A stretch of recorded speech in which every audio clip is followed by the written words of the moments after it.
गुहिल राजवंश एवं इस वंश के प्रतापी शासक। मेवाड़ का इतिहास। मेवाड़ वंश या सिसोदिया वंश 566 ईस्वी से 1947 ईस्वी। गुहिल 566। गुहिल के बाद में सील, अपराजिता, नागादित्य। भीलों द्वारा हत्या की गई नागादित्य की। बप्पा रावण 734 से 753। रावण खुमाण प्रथम, मत्तट, भरत भट्ट जो है गुहिल शासक है, ठीक है। रावण सिंह, खुमाण द्वितीय, महायक, खुमाण तृतीय, भरत द्वितीय। अल्लट, नरवन, शालिवान के बाद शक्ति कुमार, आंबा प्रसाद, सूची वर्मा, नरवर्मा, कीर्ति वर्मा, योगराज, बैरठ, हंसपाल और वैरी सिंह, विजय सिंह, अरि सिंह, चौड़ सिंह, विक्रम सिंह, रण सिंह या करण सिंह, क्षेम सिंह, सामंत सिंह, कुमार सिंह, मंथन सिंह, पदम सिंह, जैत्र सिंह, तेज सिंह, समर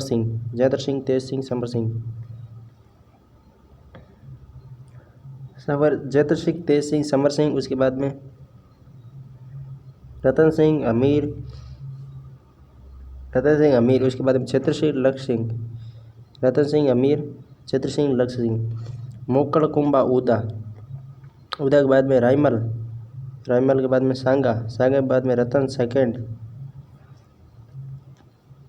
जैत्र सिंह, तेज सिंह, समर सिंह, अमीर, जैत्र सिंह, तेज सिंह, समर सिंह, रतन सिंह और अमीर, क्षेत्र सिंह, लक्ष्य सिंह, मोकड़, कुंबा, उदा, रायमल, सांगा, रतन सिंह सेकंड, विक्रमादित्य, उदय सिंह के बाद में प्रताप, अमर सिंह, करण सिंह, जगत सिंह, राज सिंह, जय सिंह, प्रताप सिंह, अमर सिंह, करण सिंह। काजू, राजू मतलब करण सिंह, जगत सिंह, राजू मतलब राज सिंह, जय सिंह। उसके बाद अमर संग्राम, जगत प्रताप, राज अरे अमीर, ये सब सेकेंड है। अमर संग्राम, जगत प्रताप, राज अरे अमीर, सब सेकेंड है। अमर संग्राम, जगत प्रताप, राज अरे अमीर, सब सेकेंड में। उसके बाद में भीम है जो जवान है, भीम जवान, सरदार स्वरूप, शंभू सज्जन। भीम जवान के समान है, सरदार है स्वरूप, भीम जवान, सरदार स्वरूप, शंभू सज्जन, फतेह सिंह, भूपाल सिंह। भीम जवान, सरदार स्वरूप, शंभू सज्जन, फतेह, भूपाल। गुहिल वंश का संस्थापक गुहिल गोयदत्त या गोह था, लेकिन गुहिल वंश का वास्तविक संस्थापक बप्पा रावल शासनकाल 734 से 753 ईस्वी था। 6वीं शताब्दी से लेकर 1947 ईस्वी तक मेवाड़ पर गुहिल राजवंश का एक छत्र शासन रहा। गुहिल वंश सबसे लंबे समय तक एक ही प्रदेश पर शासन करने वाला संसार का एकमात्र राजवंश है। इस क्षेत्र के प्राचीन नाम शिवी, प्रागवट, मेदपाट आदि मिलते हैं। उदयपुर राज्य के प्राचीन नाम किवी या शिवी रहा, जिसकी राजधानी वर्तमान नगरी चित्तौड़ से मध्य में। मेदपाट या मेद जाति का अधिकार था। यहाँ के शासक हमेशा मल्लेच्चों से संघर्ष करते रहे, इसलिए इस देश को मेद की संज्ञा दी गई है और उसे मेदपाट यानी मल्लेच्चों को मारने वाला कहा जाने वाला लगा है। इसी कारण इस क्षेत्र का नाम मेदपाट व प्रागवाट रखा है। क्षेत्र चित्तौड़, भीलवाड़ा, प्रतापगढ़, राजसमंद, उदयपुर, सलूम्बर, शाहपुरा के उसके आसपास के क्षेत्र मेवाड़ कहलाता है। मेवाड़ की आरंभिक राजधानी नागदा थी। मेवाड़ की राजधानियों का क्रम न आना चित्तौड़, कुंभल चामुंड, उदयपुर, न आना चित्तौड़, कुंभल चामुंड, उदयपुर। कि आपको नहीं आना है चित्तौड़, कुंभलगढ़, चामुंड और उदयपुर में। यदुआ सूरज, मेवाड़ के राजा स्वयं को राम का वंशज बताते थे, इसलिए इसी कारण भाटों और चारणों ने मेवाड़ के शासकों को रघुवंशी और हिंदुआ सूरज कहा है। मेवाड़ का राज्य चिन्ह में एक राजपूत व्यक्ति व एक वीर सरदार को दिखाया गया है, वह जो दृढ़ राखे धर्म को तिहि राखे करतार लिखा हुआ है। रक्त तिलक। मेवाड़ राजाओं के शासन के समय उंदरी गांव ईडर का भीद राजा अपने अंगूठे से रक्त तिलक करता था। मेवाड़ के शासकों के कुल देवता एकलिंग जी कैलाशपुरी है। मेवाड़ शासकों की कुल देवी बायण माता या बाण माता है। आस का लेना। मेवाड़ के शासकों द्वारा राजधानी छोड़ने से पूर्व एकलिंग जी से स्वीकृति लेना आस का लेना कहलाता है। आस का लेना। मेवाड़ के शासकों द्वारा राजधानी छोड़ने से पूर्व एकलिंग जी से स्वीकृति लेना आस का लेना कहलाता है। गुहिलों की उत्पत्ति मूल निवासी स्थान के बारे में विद्वानों में काफ़ी मतभेद है। इसके संबंध में प्रमुख विद्वानों का मत काफ़ी विवरण है। अबुल फजल के अनुसार मेवाड़ के गुहिल ईरान के नौशेखा की आदिल की संतान है। अबुल फजल तो अपने वंश से संबंध बताते हैं, नौशेखा के आदिल की संतान है। जब नौशेखा जीवित था तब उसके पुत्र नौशेजाद ने प्राचीन धर्म ईसाई धर्म स्वीकार किया। एक बड़ी सैदा लेकर हिंदुस्तान आया। पिता के साथ मिलकर ईरान पर चढ़ाई की और वो मारा गया। उसी की संतान हिंदुस्तान में रह गई। उसी के वंश में गुहिल हुए। कर्नल जेम्स टॉड ने फारसी तारीखों व जैन ग्रंथों के आधार पर राजपूतों को विदेशियों की संतान मानते हुए लिखा है कि नौशेजाद के वंश में जन्मे शिलादित्य वल्लभी के शासक के समय 524 ईस्वी में विदेशियों ने आक्रमण कर वल्लभी को नष्ट कर दिया। उस समय शिलादित्य की गर्भवती पत्नी पुष्पावती पुत्र की मनौती के लिए अपने परिवार वंश से पिता के राज्य चंद्रावती आबू पे जगदम्बा के दर्शन करने गई थी, इसलिए बच गई। उसी ने गुहो या गुहोदत्त को जन्म दिया, जो आगे चलकर मेवाड़ का स्वामी बना। स्मिथ ने गुहिलों को विदेशी बताया। स्मिथ तो हर बार विदेशी बताता है, या तो विदेशी बताएगा या वर्णों की संतान बताएगा। वीर विनोद के लेखक श्यामल दास ने वल्लभी की गुहिल शाखा को मान्यता देने के साथ ही इनको क्षत्रियों की 36 शाखाओं के अंतर्गत बताया। कोरिशकर हीराचंद ओझा के अनुसार गुहिलवंशी राजपूत सूर्यवंशी है। अपने मत की पुष्टि में डॉक्टर ओझा बापा के सिक्कों पर सूर्य का चिन्ह होना इस मत का बहुत बड़ा प्रमाण मानते हैं। डॉक्टर ओझा गुहिलों को विदेशियों से उत्पन्न नहीं मानते और कर्नल टॉड की सभी धारणाओं को कपोल कल्पित बताया है। मनोज नैणसी व गोपीनाथ शर्मा इन्हें ब्राह्मण होने का मत प्रतिपादित करते हैं। देवदत्त रामकृष्ण भंडारकर के अनुसार गुहिल नागर ब्राह्मण थे। देवदत्त रामकृष्ण भंडारकर के अनुसार गुहिल नागर ब्राह्मण थे, जिसके प्रमाण निम्न है। विक्रम संवत 1034 के आहाड़ से प्राप्त एक लेख में गुहिल को आनंदपुर से निकले ब्राह्मण के कुल को आनंद देने वाला लिखा है।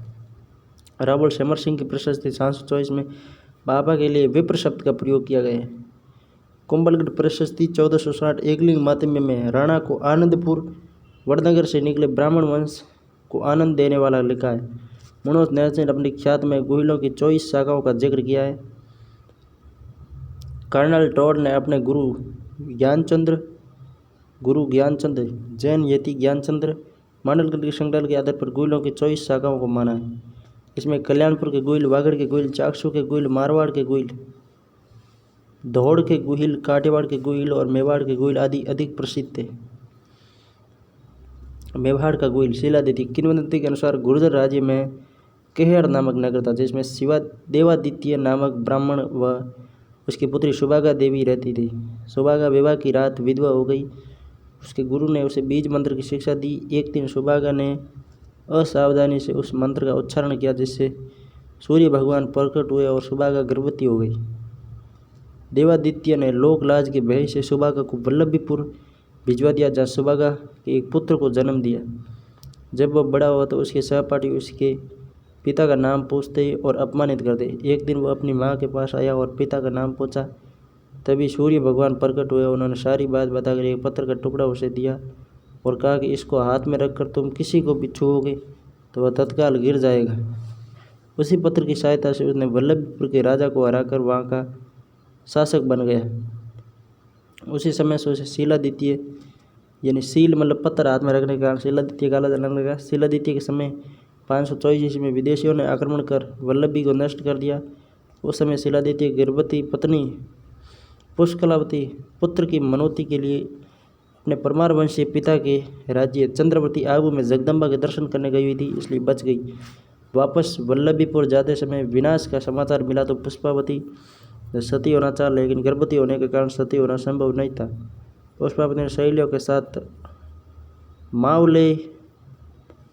मावले नामक गुफा में शरण लेकर पुत्र गुहा में गो या गुहे तत्व जन्म दिया, जो आगे चलकर गोइल के नाम से विख्यात हुआ। गो मतलब गुफा में उत्पन्न होने के कारण उसका नाम गो रखा गया।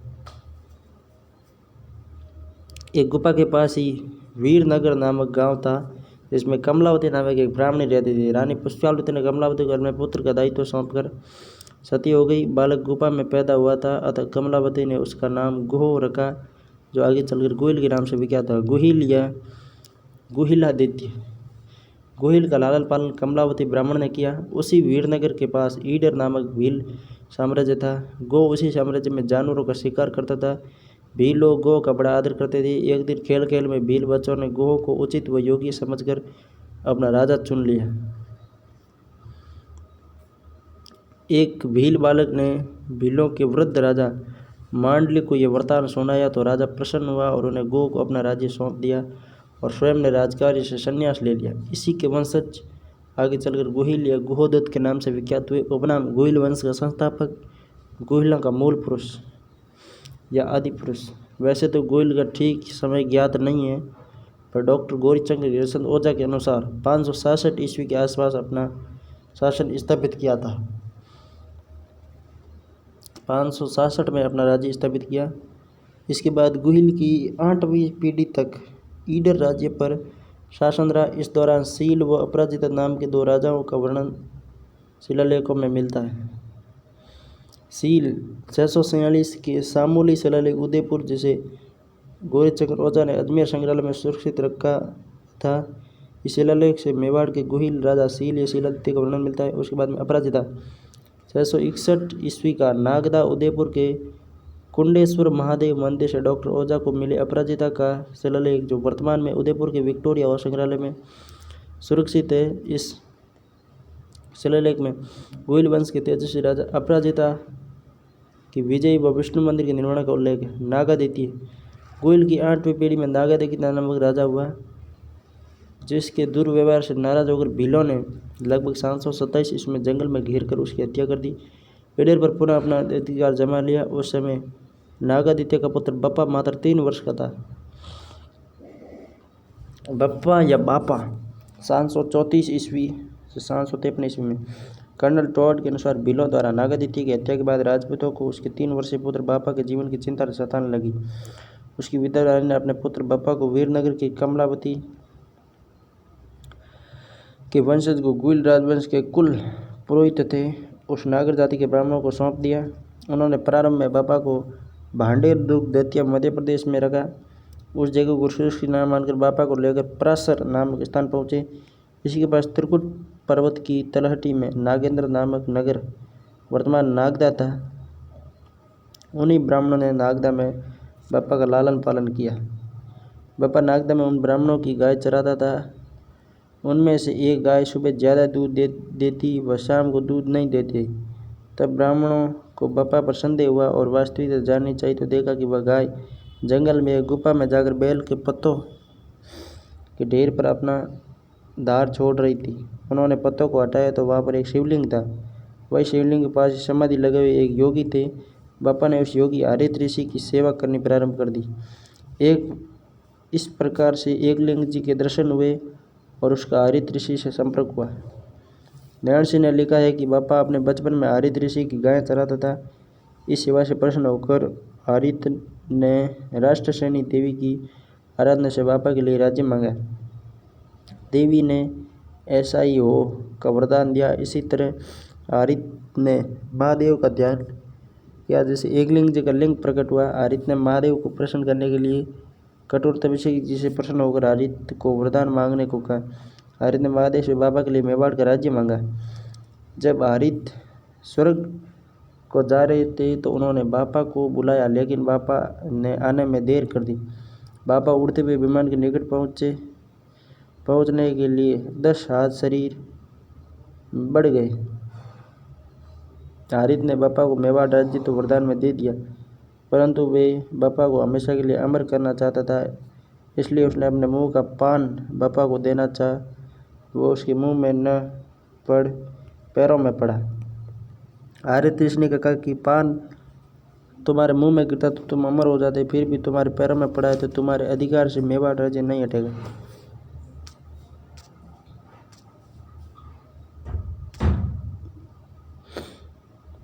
ऋषि ने बप्पा को एक स्थान बताया जहाँ उसे खजाना 15 करोड़ मोहरे मिलेगा और उस खजाने की सहायता से सैनिक व्यवस्था कर मेवाड़ विजय कर लेने की आशीर्वाद दिया।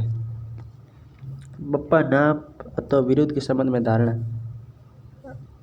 विद्वानों में मतभेद है कि बप्पा रावल उसका वास्तविक नाम था या उसकी उपाधि।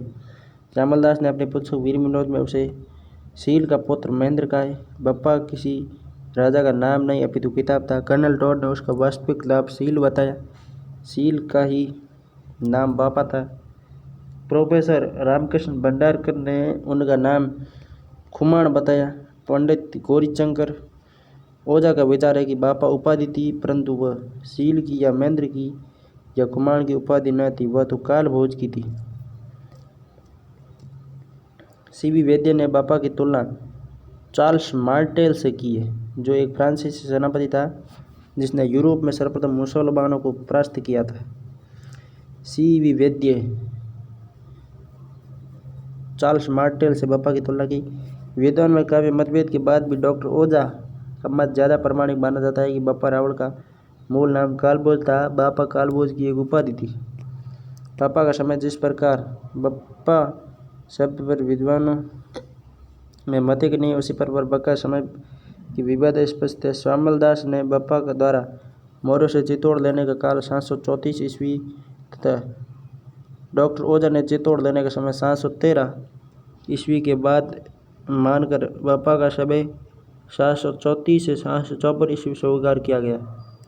बप्पा रावल ने हारित ऋषि के आशीर्वाद से 734 ईस्वी में चित्तौड़गढ़ पर आक्रमण किया और राजा मान मौर्य को हराकर चित्तौड़ में गोयल वंश के साम्राज्य की स्थापना की। जब चित्तौड़ पर विदेशी सेना का हमला हुआ तो उनसे मुकाबला की चुनौती बप्पा ने स्वीकार की और उन्हें सिंध तक खदेड़ दिया।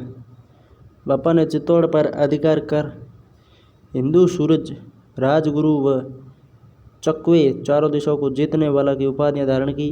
एकलिंग मंदिर कैलाशपुरी उदयपुर का निर्माण करवाया। मेवाड़ के शासक एकलिंग जी को मेवाड़ का वास्तविक शासक मानते हैं। एकलिंग जी गुइल वंश के मूल देवता थे। बापा ने नागदा में सास बहु मंदिर बनवाया। बापा रावल ने नागदा को अपनी राजधानी बनवाया। नागदा में साहस बहु मंदिर बनवाया। नागदा को राजधानी बनवाया। कैलाशपुरी में एक दिन मंदिर बनवाया।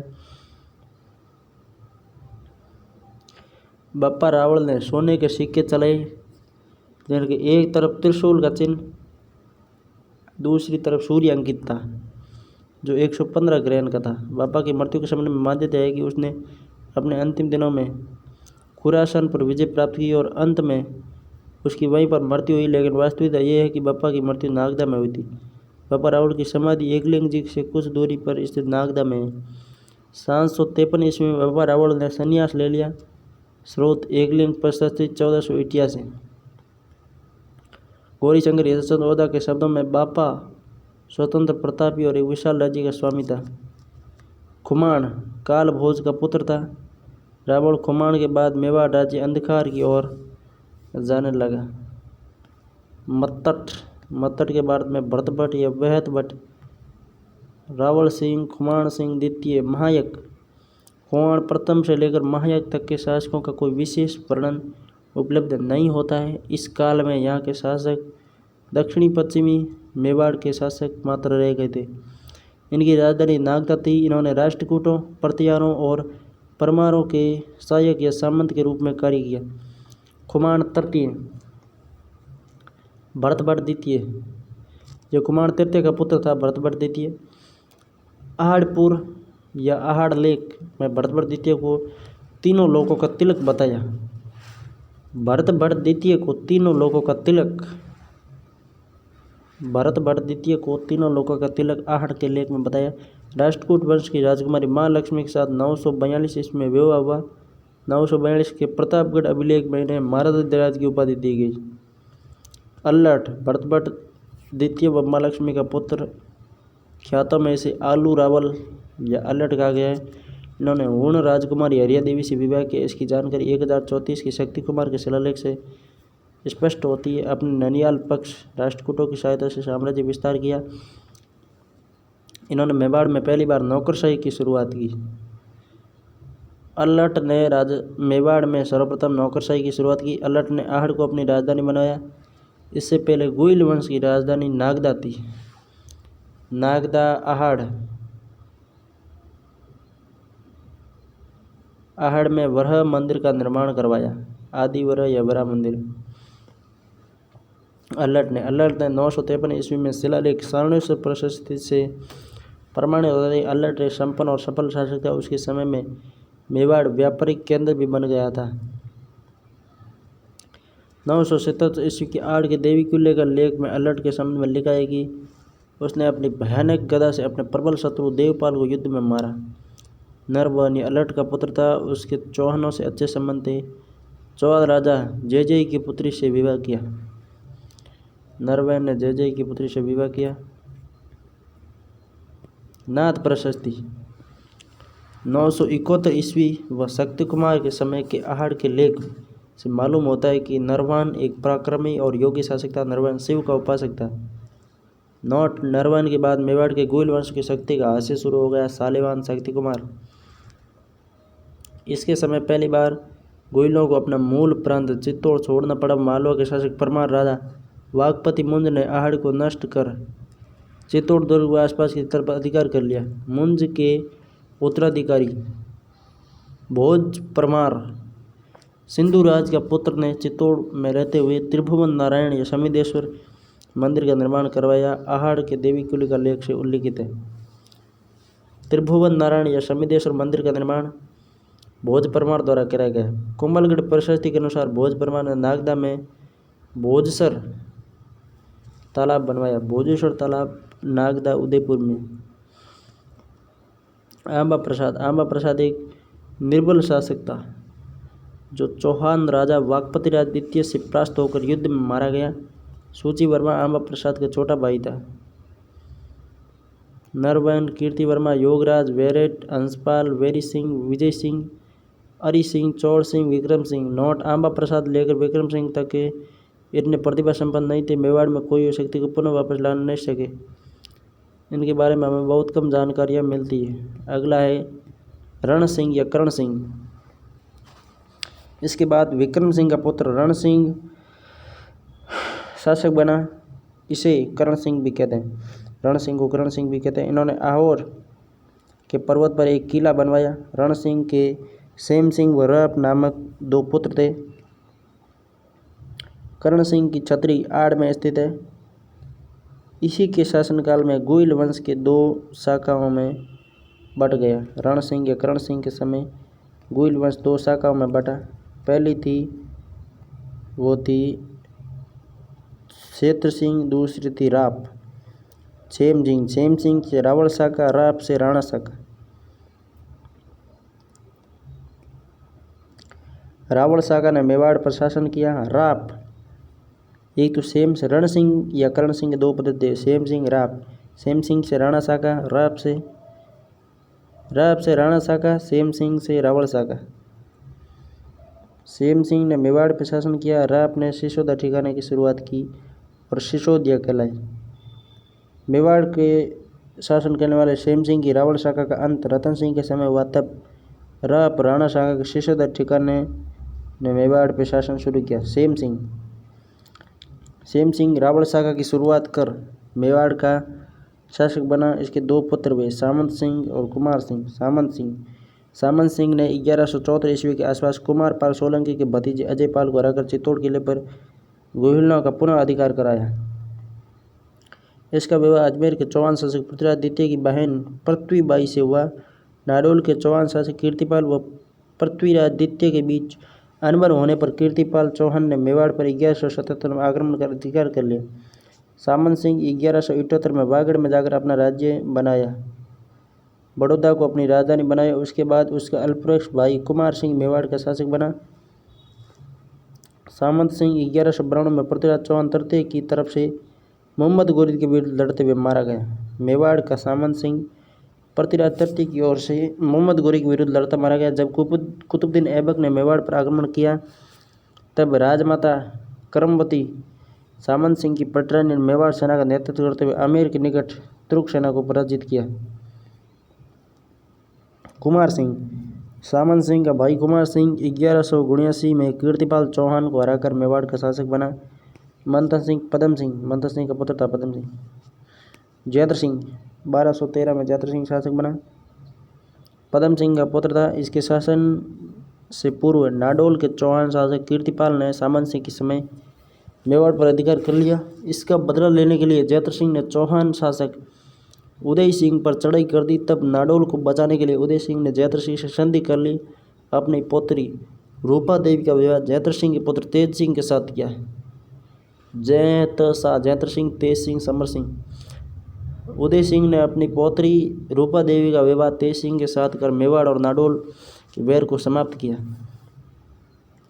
जैत्र सिंह के समकालीन दिल्ली का शासक इल्तुतमिश था। इल्तुतमिश का आक्रमण। इल्तुतमिश ने मेवाड़ की राजधानी नागदा पर आक्रमण कर इसे तहस नहस कर लूट लिया। जैत्र सिंह ने मेवाड़ की प्रतिष्ठा पुनः स्थापित की तथा उसने परमाणु से छीनकर पहली बार चित्तौड़ को राजधानी बनवाया। जैत्र सिंह ने परमाणु से चित्तौड़ छीनकर उसे पहली बार राजधानी बनवाया। भूताला युद्ध। अमीन मतबदन जय सिंह सूरी के अनुसार 1227 में जैत्र सिंह व इल्तुतमिश के मध्य युद्ध, जिसमें जैत्र सिंह ने तुर्की सेना को मेवाड़ से भगा दिया, लेकिन इस अभियान में मेवाड़ को जन जन की हानि उठानी पड़ी। इस युद्ध में जैत्र सिंह के सेनापति बालक व मदन थे। अमीर मतबदन में इल्तुतमिश को अमीर कहा गया है। जैत्र सिंह के सेनापति थे बालक और मदन। बालक मदन भूताला युद्ध 1227 में जैत्र सिंह के सेनापति थे। वीर धवल के साथ युद्ध। इस युद्ध में गुजरात के शासक वीर धवल के मंत्रियों वास्तुपाल व तेजपाल ने संधि करने का फरमान जैत्र सिंह को भेजा, लेकिन जैत्र सिंह ने संधि करने से मना कर दिया। दिल्ली सुल्तान नासिरुद्दीन मोहम्मद ने 1248 ईस्वी में मेवाड़ पर असफल आक्रमण किया। फरिश्ता के अनुसार इस युद्ध का कारण जैत्र सिंह द्वारा सुल्तान के भाई जलालुद्दीन को शरण देना था। जैत्र सिंह के समय के एकलिंग में एक स्मारक लेख 1213 ईस्वी में इसे महाराजा धीराज कहा गया। नांदेशमा गांव के लेख में जैत्र सिंह की राजधानी नागदा दी गई। इससे स्पष्ट होता है कि 1222 तक नागदा नगर का विध्वंस नहीं हुआ था। इसके समय की आहड़ में रचित पाक्षिक सूत्री व्रती विक्रमी संवत सन 1253 ईस्वी की है। इसमें श्री कर्णाधिकारी का नाम मेहतर तल्लण दिया गया है। ओद नियुक्ति में इसके मातम्य का नाम जगत सिंह दिया हुआ है। आड़ की पाक्षिक सूत्रवर्ती में उसके श्री कर्णाधिकारी का नाम मेहतर तल्लण दिया गया है। ओद नियुक्ति में इसके महामात्य का नाम जगत सिंह दिया हुआ है। गौरीशंकर हीराचंद ओझा। दिल्ली के गुलाम सुल्तानों के समय मेवाड़ में राजाओं में सबसे प्रतापी और बलवान राजा जैत्र सिंह हुआ, जिसकी वीरता की प्रशंसा उसके विपक्षियों ने भी की थी। दशरथ शर्मा ने जैत्र सिंह के शासनकाल को मध्यकालीन मेवाड़ का स्वर्णकाल कहा है। दशरथ शर्मा ने। तेज सिंह।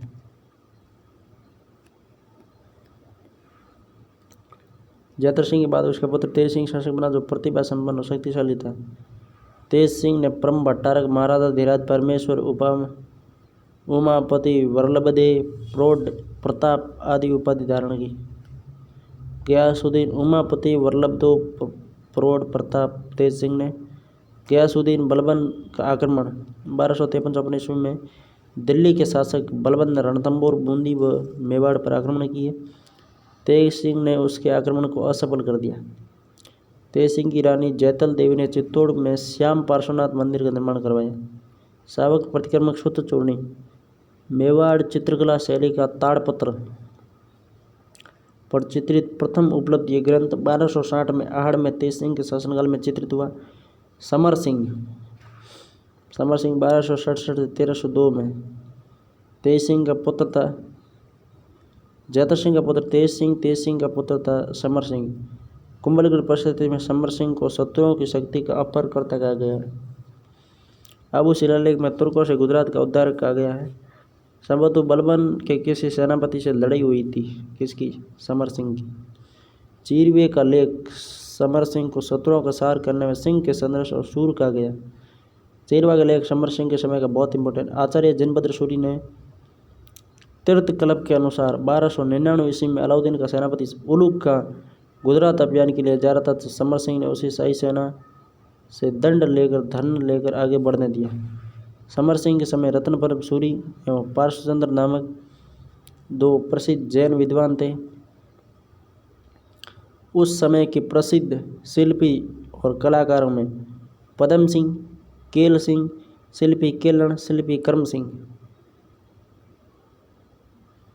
समर सिंह के समय रत्नप्रभ सूरी और पार्श्वचंद्र नामक दो प्रसिद्ध जैन विद्वान थे। रत्नप्रभ सूरी और पार्श्वचंद्र दो जैन विद्वान थे और इसके शिल्पी और कलाकार, ये क्वेश्चन अभी अभी आया हुआ है स्टेनो में। पदम सिंह, केल सिंह, शिल्पी केलन, शिल्पी कर्म सिंह प्रमुख थे। समर सिंह के दो पुत्र थे, एक तो रतन सिंह व कुंभकर्ण हुए। समर सिंह की मृत्यु के बाद रावल रतन सिंह मेवाड़ का शासक बना। कुंभलगढ़ प्रशस्ति एवं एकलिंग महात्म्य के अनुसार कुंभकर्ण ने नेपाल में गुइल वंश की स्थापना की। अगला है समर सिंह के दो पुत्र हुए, एक तो रतन सिंह और एक कुंभकर्ण। रतन सिंह चित्तौड़ का शासक बना। कुंभकर्ण नेपाल में नए गुइल वंश की स्थापना की। समर सिंह के दो पुत्र हुए, रतन सिंह चित्तौड़ का शासक, कुंभकर्ण नेपाल में नए गुहिल वंश की स्थापना की। रतन सिंह 1202 से 1303 तक समर सिंह का पुत्र था। रतन सिंह गुहिलों में रावल शाखा का अंतिम शासक था। रतन सिंह के समकालीन दिल्ली सुल्तान अलाउद्दीन खिलजी था। अलाउद्दीन खिलजी और इनके मध्य संघर्ष का कारण था। समर सिंह ने सेना को मार्ग देने पर कर वसूला। अलाउद्दीन की साम्राज्य विस्तार की महत्वाकांक्षा, पद्मिनी का सौंदर्य, रतन सिंह का हिंदू राजा होना, चित्तौड़ दुर्ग का सामरिक महत्व होना, चित्तौड़ का दिल्ली से मालवा गुजरात मार्ग पर होना। रतन सिंह जो ही मेवाड़ की गद्दी पर बैठा तो उसे अलाउद्दीन के आक्रमण का सामना करना पड़ा। कुछ विद्वानों ने अलाउद्दीन के आक्रमण का कारण रतन सिंह की अति सुंदर रानी पद्मिनी को प्राप्त करना बताया, जो कि काल्पनिक बात लगती है। मलिक मोहम्मद जायसी ने पद्मावत में 1540 ईस्वी में शेरशाह सूरी के समय लिखी है, जबकि घटनाक्रम 1302 का है। 28 जनवरी 1303 को अलाउद्दीन खिलजी चित्तौड़ पर आगमन के लिए दिल्ली से रवाना हुआ। अमीर खुसरो लिखता है कि सुल्तान ने सेना का शाही शिविर गंभीरी और बेड़स नदियों के मध्य लगाया। स्वयं सुल्तान ने चित्तौड़ी नामक पहाड़ी पर अपना शिविर लगाया, वहीं पर अपना दरबार लगाता था तथा घेरे के संबंध में दैनिक निर्देश देता था। लगभग 8 माह तक दुर्ग तक घेरा रहा। अलाउद्दीन का लगभग 8 माह तक चित्तौड़ तक घेरावा रहा।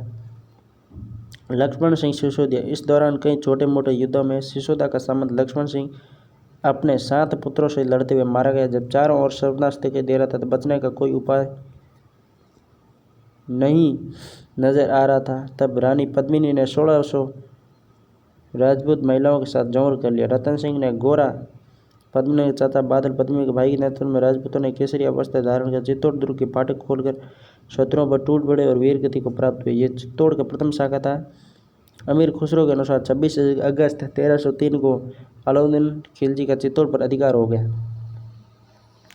1303 में तो अलाउद्दीन का हुआ और 1568 में अकबर का हुआ। जब अलाउद्दीन ध्वंसप्राय दुर्ग में पहुंचा तो उसने पाया कि पद्मिनी 1600 स्त्रियों के साथ भस्म हो चुकी थी। उसके महल सूने पड़े थे। किले में चारों ओर आग और राख के ढेर दिखाई दे रहे थे। कत्लेआम, शाही सेना का विनाश देखकर खिलजी बहुत क्रोधित हुआ। उसने शाही सेना को चित्तौड़ की 3000 आम जनता के कत्लेआम का आदेश दे दिया। खिद्र खां, अलाउद्दीन खिलजी कुछ दिन चित्तौड़ रुककर अपने बेटे खिद्र खां को चित्तौड़ का शासन सौंपकर दिल्ली लौट गया। चित्तौड़ का नाम बदलकर खिजराबाद रखा। धाबाई पीर की दरगाह के लेख के अनुसार चित्तौड़ का नाम खिजराबाद रखा। खिद्र खां ने चित्तौड़ दुर्ग व आसपास के मंदिर तोड़वाकर किले पर पहुंचने के लिए गंभीरी नदी पर पुल बनवाया। इस पुल में शिलालेख भी चिन्हवा दिया, जो मेवाड़ के इतिहास के लिए बड़े प्रामाणिक है। मकबरा, चित्तौड़ किले की तलहटी में एक मकबरा बनाया जिसमें लगे एक पारसी लेख में किसी तुगलक शाह बादशाह को ईश्वर की छाया संसार का रक्षक बताया। अमीर खुसरो इस युद्ध में अलाउद्दीन के साथ था। अमीर खुसरो ने इस युद्ध का वर्णन तारीख अलई या खजानुल फुतूह में किया है। पद्मावत का सारांश। पद्मावत का लेखक मलिक मोहम्मद जायजी, इसका रचनाकाल 1540 है। रचना में रानी का नाम पद्मावती बताया जबकि अन्य ग्रंथों में इसका नाम पद्मिनी है। देखिए, रचना में इसका नाम पद्मावती जबकि अन्य ग्रंथों पद्मिनी। तो पद्मावती और पद्मिनी में ज़्यादा अंतर नहीं है, किंतु यह क्वेश्चन कभी भी आ सकता है भाई साहब कि पद्मावती, जायसी ने तो पद्मावती बताया है। पद्मावत रचना की और पद्मावती रानी थी, अन्य ग्रंथों में पद्मिनी बताया।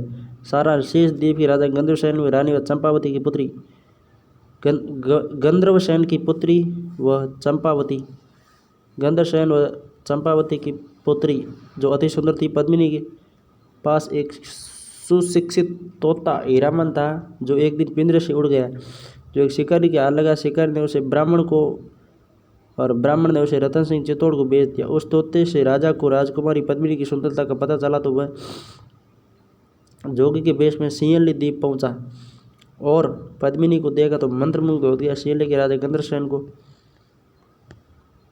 जोगी की असलियत का पता चला तो उसने पद्मिनी का विवाह रतन सिंह से कर दिया। कुछ वर्षों के बाद रतन सिंह चित्तौड़ आया तो उसे अपनी सेना में एक राघव चेतन नामक ब्राह्मण जो तांत्रिक व जादू टोने में माहिर था के बारे में पता चला। तब रतन सिंह ने चेतन को अपने राज्य से निकाल दिया। राघव चेतन ने महाराणा रतन सिंह के विनाश की ठान ली और वह सीधा दिल्ली अलाउद्दीन खिलजी के दरबार में चला गया। सुल्तान को पद्मिनी के सौंदर्य का वर्णन किया। उससे सुनकर उसे पद्मिनी के हथियाने और चित्तौड़ लेने की धुन सवार हो गई। जब वह चित्तौड़ पर आक्रमण के लिए पहुंचा तो चारों ओर 8 माह तक घेरा डालने पर भी उसे जीत न सका तो उसने राणा से मेल बढ़ाया। अलाउद्दीन ने दिल्ली लौटने से पहले रतन सिंह से दुर्ग देखने की इच्छा प्रकट की। राणा ने इसकी प्रार्थना को स्वीकार कर लिया और उसका दुर्ग पर बड़ा आतिथ्य किया। इस अवसर पर सुल्तान को पद्मिनी का प्रतिबिंब दर्पण में दिखा दिया। दुर्ग से लौटने के समय सुल्तान ने पद्मिनी को हथियाने की युक्ति सोची। उसने विदाई लेने के लिए आए हुए राणा को अपने खेमे में ही रोक लिया। वहां पर रतन सिंह को बंदी बनाकर दिल्ली ले गया। चित्तौड़ दुर्ग में संदेश भेज दिया कि रतन सिंह को वापस प्राप्त करना है तो पद्मिनी को शाही हरम में भिजवा दो। पद्मिनी गोरा बादल से चर्चा कर 1600 पालकियों में राजपूत सैनिकों को लेकर दिल्ली रवाना हुई। उनके पहुंचने पर अलाउद्दीन को सूचना भेजी कि पद्मिनी उसके खेमे में आ गई है, वह थोड़े समय अपने पति से मिलकर सुल्तान की सेवा में उपस्थित हो जाएगी। जिस पर अलाउद्दीन ने रानी को रतन सिंह से मिलने की आज्ञा दे दी। रानी व रतन सिंह 1600 सैनिकों की मदद से मेवाड़ की तरफ रवाना हुए। शाही सेना ने रतन सिंह का पीछा किया तो गोरा ने रास्ते में शाही सेना को रखा। गोरा वहाँ लड़ता हुआ मारा गया। गोरा ने शाही सेना को रोका और गोरा वहाँ लड़ता हुआ मारा गया। शाही सेना ने चित्तौड़ पर आक्रमण किया। महाराणा रतन सिंह व बादल लड़ते हुए मारे गए। तो गोरा तो कहाँ पे लड़ता हुआ मारा गया? दिल्ली में, और बादल चित्तौड़ में। पद्मिनी ने अन्य महिलाओं के साथ जौहर किया। पद्मिनी की इस कहानी का अबुल फजल फरिश्ता व कर्नल टॉड व मुनोत नैन से अपनी रचनाओं में थोड़े हेरफेर के साथ उल्लेख करते हैं, लेकिन सूर्यमल मिश्र, डॉक्टर ओझा सहित कुछ आधुनिक इतिहासकार जायसी की कतार को ऐतिहासिक नहीं मानते। ओझा और सूर्यमल मिश्र इसको सही नहीं मानते हैं, किंतु अबुल फजल फरिश्ता, कर्नल टॉड और नैणसी इसको सत्य मानते हैं, किंतु सूर्यमल और ओझा सही नहीं मानते। 1313 ईस्वी में खिदरगाह पर चित्तौड़ का शासन करता था। 1313 ईस्वी में सोनग्राज चौहान मालदेव मोचाला को चित्तौड़ दुर्ग का शासन सौंप दिया, परंतु सिसोदा के लक्ष्मण के पुत्र अमीर ने मालदेव को लगातार परेशान किया। 1321 में मालदेव की मृत्यु हो गई। इसके बाद मालदेव का पुत्र बनवीर या जयसिंह राजा बना। 1326 में मोहम्मद बिन तुगलक के समय अमीर सिसोदिया ने मालदेव के पुत्र बनवीर जयसिंह को पराजित कर चित्तौड़ पर अधिकार कर लिया। डॉक्टर ओझा के अनुसार मालदेव के पुत्र का नाम जैसा या जयसिंह था। रणकपुर शिलालेख के अनुसार उसका नाम बनवीर था। ओझा के अनुसार तो मालदेव के पुत्र का नाम जैसा या जयसिंह किंतु रणकपुर शिलालेख के अनुसार उसका नाम बनवीर था। जौहर मेला, चैत्र कृष्ण एकादशी को चित्तौड़ में प्रतिवर्ष जौहर मेला लगता है। अगली होगी हमारी सिसोदिया सागा।